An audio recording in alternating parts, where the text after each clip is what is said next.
ګردو کې چې د چام شګي وي ګردو کې کاڼي وي هغه نن په غور سره واورئ. زه درته داسې طریقې ښیم چې دې نه پس به بیا ستاسو ګردو کې شګ هم نه جوړیږي او طریقه هم درته ښیم چې د دې به موږ علاج څنګه کوو. ګورې ګردو کې کاڼي ولې جوړیږي؟ ګردو کې کرسټلز دي، واړه واړه پارټیکلز دي، لکه کیلشیم شو، اکزلیټ شو یا یوریک اسید شو. هغه چرته هم که یو ځای شو دې نه څه شی بیا جوړیږي، دې نه بیا کاڼي جوړیږي ولې؟ ټول نه غټه وجه څه شی دی؟ ټول نه غټه وجه دا دی چې کله هم دا پارټیکل یو ځای ته شي وچ پراته وي، اوبه نسکل زیات فلویډ نسکل، کم سړی چې زیات اوبه نسکي هغو ته ټول نه غټ چانس دا دی چې هغې ته به څه شی کېږي؟ ګردو کې به کاڼي جوړیږي. ټول نه غټه وجه دا دی. دې نه بغیر نورې وجې څه شی دي؟ اکثر دا انیمل چې کوم پروټین دی، غوښه خلک ډېر زیات خوري، غوښه خوړل شو، بادام خوړل شو، یا ډېره زیاته مالګه استعمالول دي، یا ډېره زیاته چینی استعمالول دي، یا چاته د ګردو څه مسله ده، ګردو کې بیماریان دي، یا ډېر زیات غټ دي، اوبیسټي دی د هغې بدن کې. دې نه بغیر یا د هغې شوګر دی یا بل څه داسې بیماریانې دي چې د هغې دپاره هغه ډېرې زیاتې ګولۍ استعمالوي، نو دې کیس کې بیا څه شی کېږي؟ ګردو کې شګې جوړېږي. خو ټول نه غټه وجه ما درته څه شی وښیل؟ ټول نه غټه وجه یې دا دی چې کله هم څوک اوبه کمې څکي. اوس د دې علاج څه شی دی؟ موږ به علاج څنګه کوو؟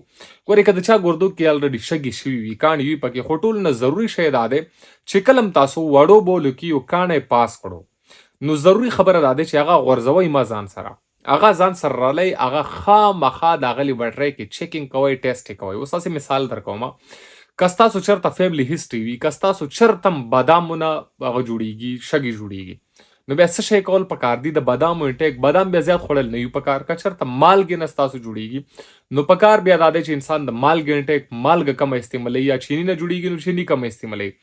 نو د دې ټیسټ کول انتهایی زیات لازمي دي. دا ټیسټ ضروري ولې دی چې بیا به روان وخت کې ستاسو ګردو کې شګې نه جوړیږي. اوس که د چا ګردو کې شګې الریډي جوړې شوي وي، دي پکې او روزینه خښې دي پکې، یوریټر کې خښې دي، یوریترا کې خښې دي، نو دې دپاره اوس کول څه شی پکار دي؟ دې دپاره دا کول پکار دي. اول خو دا دی چېرته هم زه یو ګولۍ درته ښیم، هغې ته ټیمسولوسین وایي. ټیمسولوسین ګولۍ داسې نه دي، دا چېرته هم ځانه نه مه استعمالوئ، د دې سایډ افیکټ زیات دي، زه درته اوس نه وایم. که چېرته هم ستاسو یو داسې ځای وي ډاکټر درته ښیلی وي چېرې ستاسو یوریټر کې چېرته یو ځای کې شګ نښتي دی، نو ټیمسولوسین ګولۍ چې ته کله هم استعمال کړي دې څه کېږي؟ څه یوریټر دا څه شی کوي؟ ریلیکس کوي، کولاوي. دا کولاو شي هغې نه پس شګه چې کوم دی هغه خپله هم پاس شي.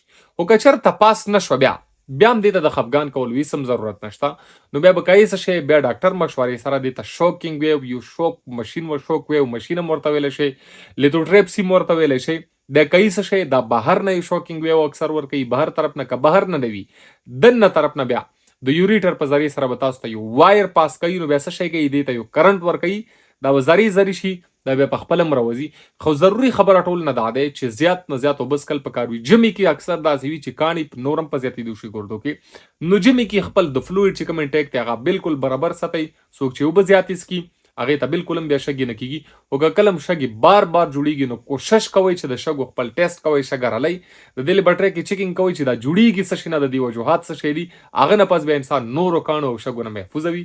مهرباني.